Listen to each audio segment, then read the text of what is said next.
नमो नमः। अहम डॉक्टर पवन कुमार शर्मा, सहायक आचार्य, राजकीय कन्या महाविद्यालय झालावाड़तः विष्णुसूक्तस्य मन्त्राणाम् अस्मिन् व्याख्याने भवतां सर्वेषां स्वागतं व्याहरामि।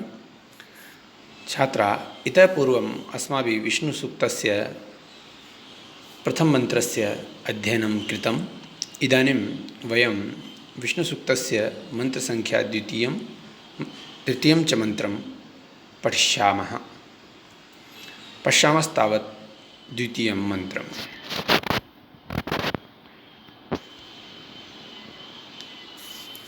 द्वितीयं मन्त्रम् एवमस्ति: प्रतद्विष्णुस्तवते वीर्येण मृगो न भीम कुचरो गिरिष्ठा यस्योरुषु त्रिषु विक्रमणेषु अधिष्ठियन्ति भुवनानि विश्वाः। प्रतद्विष्णुस्तवते वीर्येण मृगो न भीम कुचरो गिरिष्ठा यस्योरुषु त्रिषु विक्रमणेषु अधिक्षयन्ति भुवनानि विश्वाः। भीमः मृग है। भीम अर्थात भयानक, मृग अर्थात वन में विचरण करने वाले पशु, न यानी के समान। गिरिष्ठा अर्थात पर्वत पर स्थित, पर्वत पर रहने वाले के समान। विष्णु, जो विष्णु है, वीर्येण तत्प्रस्तवते, वह विष्णु जो है वीरता, पराक्रम के कारण जो है पूर्वोक्त रूप से उसकी स्तुति की जाती है। जो विशेषण दिए हैं वह दोबारा देखने योग्य हैं। भीमः यानी भयानक, मृग यानी वन में विचरण करने वाले, भयानक और वन में विचरण करने वाले के समान स्वच्छंदतापूर्वक विचरण करने वाला कुचर है। यहाँ पर सायण ने जो बताया है वो अर्थ इस प्रकार है कि कुचरः कुत्सित हिंसादि कर्ता दुर्गम प्रदेश गंता वा इति, तथा यह भी अर्थ इसका बताया गया है कि शत्रुवधादि कुत्सित कर्म करता कुषु सर्वाशु भूमिषु लोकत्रये संचारी। तो सारभूत में हम सरल अर्थ ग्रहण करते हैं कि भीम अर्थात भयानक, मृग यानी वन में विचरण करने वाले के समान, कुचरा यानी स्वच्छंदतापूर्वक विचरण करने वाला, गिरिष्ठा यानी वन पर्वत पर स्थित जो विष्णु है, वह वीर्येण यानी पराक्रम के कारण पूर्वोक्त प्रकार से उसकी स्तुति की जाती है।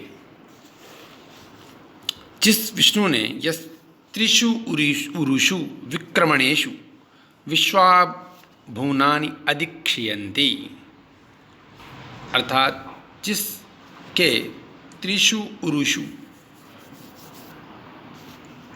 जिस विष्णु के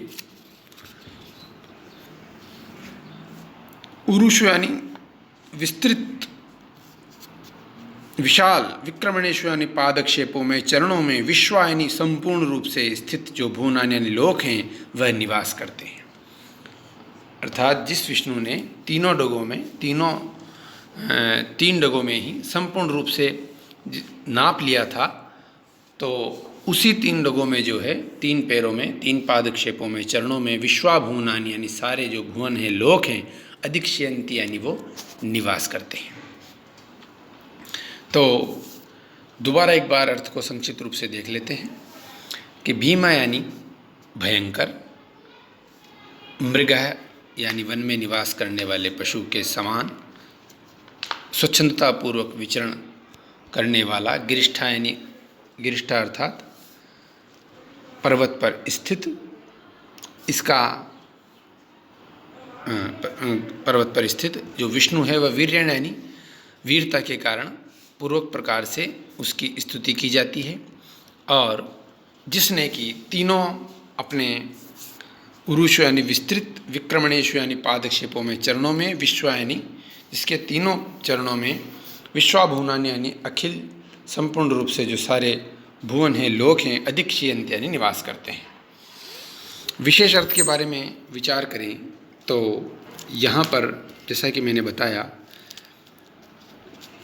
कुचरह का, उसी प्रकार गिरिष्ठा का भी जो है विशेष अर्थ है। गिरिष्ठा का विशेष अर्थ गिरि मंत्रादि रूपायाम वाची सर्वदा वर्तमान है, अर्थात गिरि मंत्रादि रूपायाम वाची सर्वदा, वाची सर्वदा वर्तमान है, अर्थात जो वाणियों में उस तरह की गिरि मंत्रादि रूप वाणी में जो हमेशा से रहने वाला है वैसा वह गिरिष्ठा, किंतु सायण के अनुसार यह गिरिष्ठा का अर्थ जो है उन्नत प्रदेश में रहने वाला ही है, तो वही अर्थ हमने ग्रहण किया है। और इस तवते को कर्मवाच्य में मान करके सायण ने स्तुति की है, स्तूयते उसकी स्तुति की जाती है। पीटरसन इत्यादि इससे भिन्न व्याख्या स्वीकार करते हैं, वह विशेष व्याख्या की दृष्टि से मैंने बताया है। आगे हम पद्य मंत्र संख्या 3 का अध्ययन करते हैं। प्रविष्णवे शूषमेतु मन्मम मन्म गिरीक्षित उरुगायाय विष्णे य इदं दीर्घ प्रयतम सदस्थम मेको विममे त्रिभिरित पदेभि।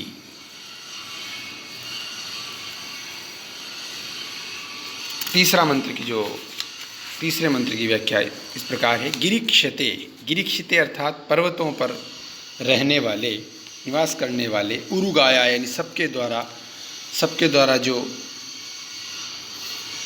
बहुत्सों के द्वारा जो जिसकी स्तुति की जाती है, ऐसे विष्णु यानी कामनाओं को पूरी करने वाले विष्णु के लिए शूषम यानी बलशाली, मन्म यानी स्तुति, प्रेतु यानी प्राप्त करे, अर्थात किस तरह के विष्णु के लिए मेरी हमारी जो बलशाली प्रार्थनाएं हैं, शक्तिशाली प्रार्थनाएं वो प्राप्त हों। गिरीक्षिते अर्थात जो पर्वत पर निवास करता है, उरुगाया यानी जो